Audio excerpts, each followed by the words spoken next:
പുതിയൊരു വീഡിയോയിലേക്ക് എല്ലാവർക്കും സ്വാഗതം. അപ്പോൾ ഞാനിന്ന് നിങ്ങളുമായിട്ട് വന്നിരിക്കുന്നത് നിങ്ങൾക്ക് കൂടെ ഞാനും എൻ്റെ അനിയത്തിമാരും എടുത്തിരിക്കുന്ന ഒരു ചാലഞ്ച് നിങ്ങളെ കൂടെ അതിൽ പങ്കാളികളാക്കാൻ വേണ്ടിയിട്ടാണ്. ഈ ചാലഞ്ച് എന്തെന്ന് വെച്ചാൽ ഒരു വർഷം കൊണ്ട് എങ്ങനെ ബൈബിൾ മുഴുവൻ വായിച്ചു തീർക്കാം എന്നുള്ളതാണ്. ഇപ്പൊ നമ്മൾ ഒരു ദിവസം 5 അധ്യായം വെച്ച് വായിക്കുവാണെങ്കിൽ നമുക്ക് ഒരു ബൈബിൾ മുഴുവൻ ഒരു 8 മാസത്തിനുള്ളിൽ നമുക്ക് ചെയ്യാൻ പറ്റും. ഒരു ബൈബിളിൽ മുഴുവനായിട്ടുള്ള അധ്യായങ്ങൾ 1189 അധ്യായങ്ങളാണ് ഉള്ളത്. അപ്പൊ ഈ 1189 അധ്യായങ്ങളും ഒരു വർഷത്തിനുള്ളിൽ എങ്ങനെ തീർക്കാം എന്നുള്ളതാണ്. 3 രീതികളുണ്ട് ഈ ചാലഞ്ച് ചെയ്യുന്നതിന്. ഒന്നാമത്തെ രീതി, ഇപ്പൊ നമ്മുടെ ഒരു ബർത്ത്ഡേ നിന്ന് അടുത്ത ബർത്ത്ഡേ ആകുമ്പോഴത്തേക്കും ഒരു ബൈബിൾ മുഴുവൻ വായിച്ചു തീർക്കാം. രണ്ടാമത്തെ രീതി എന്ന് പറയുന്നത് ഇപ്പൊ നമ്മൾ ഒരു വർഷത്തിന്റെ തുടക്കം, അതായത് ജനുവരിയിൽ നിന്ന് ഡിസംബർ വരെയുള്ള ആ കാലഘട്ടത്തിലാണ്.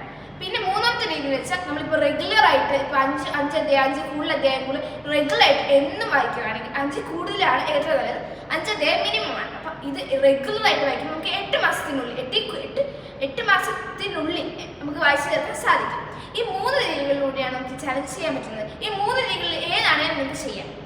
ഇപ്പോൾ നമ്മൾ നോക്കുകയാണെങ്കിൽ നമ്മുടെ ഈ ലോകത്ത് ഒരുപാട് ആളുകൾ മയക്കുമരുന്നിനും ഇങ്ങനെ കൊലപാതകങ്ങൾക്കും മയക്കുമരുന്നും ഡ്രഗ്സും എല്ലാത്തിനും അഡിക്ഷനാണ്, മൊബൈൽ അഡിക്ഷൻ, അങ്ങനെയുള്ള അഡിക്ഷൻ അല്ല. എന്നിട്ട് അവർ ഇതുപോലെയുള്ള രോഗം ഇങ്ങനെ പുതിയ ലോകം ഇതുപോലെ ആയത് ബൈബിൾ വായിക്കാത്തത് കൊണ്ടാണ്. അവർ ദൈവത്തിനോട് അടുക്കുന്നില്ല, ദൈവത്തിൻ്റെ വചനം അവർ അറിയുന്നില്ല. അതുകൊണ്ടാണ് ഇന്നത്തെ ലോകം ഇങ്ങനെ അയക്കുന്നത്.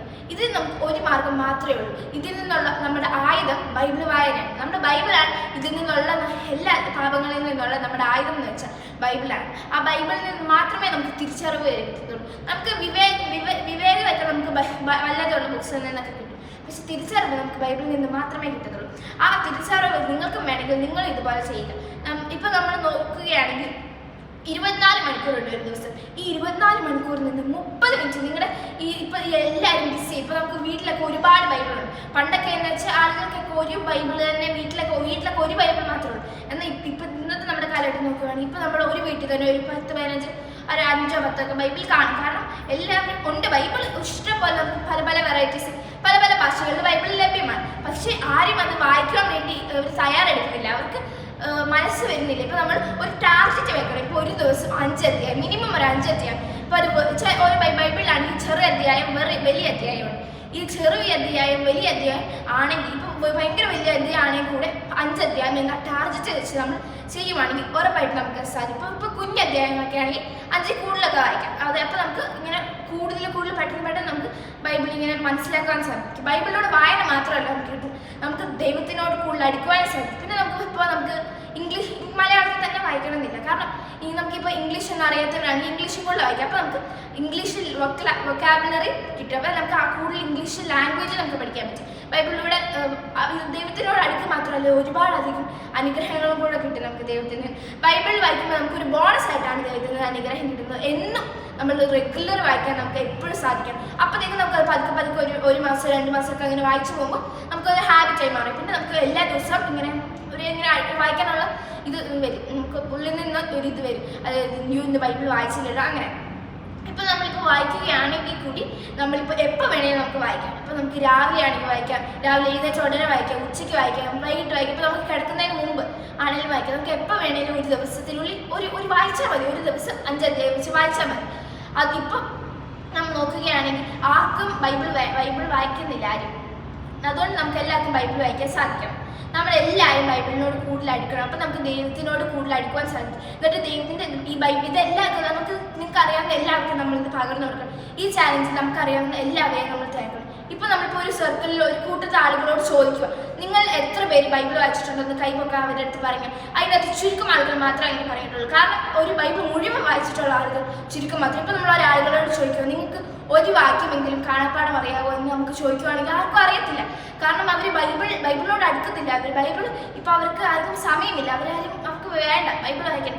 കാരണം അതുകൊണ്ടാണ് ഇപ്പോൾ നമ്മളിപ്പോൾ ഒരുപാട് പഠിച്ചു, എന്നാലും നമുക്ക് എക്സാം ഭയങ്കര പാടായി. നമ്മൾ ഒരുപാട് രാത്രിയും രാവിലെയും എല്ലാം ഇരുന്ന് ഒരുപാട് പഠിച്ചു എന്നിട്ട് നമുക്ക് എക്സാം പാടി, എന്തുകൊണ്ടാണ്? ദൈവത്തിൻ്റെ അനുഗ്രഹം നമുക്ക് കിട്ടിയിട്ടില്ല. അതല്ലാതെ നമ്മളിപ്പോൾ പഠിക്കുന്നതിന് മുമ്പ് ഒന്ന് പ്രാർത്ഥിച്ച് 2 അധ്യായം ബൈബിൾ വായിച്ച് നമ്മൾ ഇന്ന് പഠിക്കാനിരിക്കുകയാണെങ്കിൽ നമുക്ക് കൂടുതൽ നമുക്ക് ദൈവത്തിൻ്റെ കൂടെ നമുക്ക് അനുഗ്രഹം കിട്ടി. അപ്പോൾ നമുക്ക് പരീക്ഷയൊക്കെ സിമ്പിളായി. ഇപ്പോൾ എന്ത് കാര്യമാണെങ്കിൽ നമുക്ക് പ്രാർത്ഥിച്ച് ഒരു 2 അധ്യായം 2 വാക്യമാണെങ്കിൽ കൂടെ ഒരു വാക്യമാണെങ്കിൽ കൂടെ നമ്മൾ ബൈബിൾ വായിച്ചിട്ട് കൂടെ ചെയ്യുവാണെങ്കിൽ നമുക്ക് അതിൻ്റെയും കൂടെ ദൈവത്തിൻ്റെയും കൂടെ അനുഗ്രഹം കിട്ടും. അപ്പോൾ നിങ്ങൾക്ക് എല്ലാവർക്കും ഇത് സാധിക്കണം. ദൈവത്തിലേക്ക് കൂടുതൽ അടുക്കുവാൻ നമുക്ക് സാധിക്കണം. ദൈവത്തിൽ നിന്ന് അകലരുത്.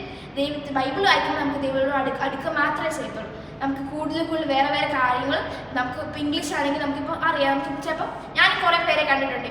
ഇപ്പം ബൈബിൾ ആണെങ്കിൽ അവർ സ്കൂളിലൊന്നും പോകത്തില്ല. അതായത് ഒരുപാട് സ്കൂൾ അക്കാഡമിക്സ് ആയിട്ട് അവർക്ക് വലിയതായിട്ടൊന്നുമില്ല, എന്നാലും അവർക്ക് ഭയങ്കര ഫ്ലുവൻ്റ് ആയിട്ട് എല്ലാം സംസാരിക്കാൻ പറ്റും. നമുക്ക് ഇപ്പോൾ മലയാളം ആണെങ്കിലും ഇംഗ്ലീഷ് ആണെങ്കിലും സ്ഫുടതയോടെ സംസാരിക്കാൻ അവർക്ക് സാധിക്കും. അങ്ങനെയുള്ള ഒരുപാട് ആളുകൾ കണ്ടിട്ടുണ്ട്. അത് എന്തുകൊണ്ട് അവർ എന്നും ഇപ്പോൾ ഇംഗ്ലീഷ് ബൈബിൾ ആണെങ്കിലും അവർ എന്നും വായിക്കും. അപ്പോൾ നമുക്ക് കൂടുതൽ സ്ഫുടതയോടെ വൊക്കാബുലറി പ്രൊണൗൺസിയേഷൻ എല്ലാം നമുക്ക് കൂടുതൽ നന്നാക്കുക മാത്രമേ ചെയ്യത്തുള്ളൂ.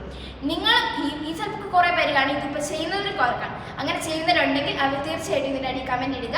ഇത് ചെയ്യാൻ വേണ്ടി ആഗ്രഹമുള്ളവരും ഇത് ഇപ്പോൾ ചെയ്തിട്ടുള്ളവർ ഇന്ന് തൊട്ട് തുടങ്ങിയവർ ഇതിൻ്റെ അടി കമൻറ്റ് ഇടുക. എന്നിട്ട് അതിൻ്റെ ഫീഡ്ബാക്ക് അറിയിക്കുക. അപ്പോൾ അവർക്ക് ഇനി ചെയ്യാൻ അത് കണ്ടു കഴിഞ്ഞവർക്ക് അതൊരു പ്രചോദനം കൂടിയാവും. ഇനി ചെയ്യാൻ ആഗ്രഹമുള്ളവർ ഇതിൻ്റെ അടി ലൈക്കും കൂടി ഇടുക. ഈ വീഡിയോ ഇഷ്ടമായെങ്കിൽ like, share and subscribe. Also comment.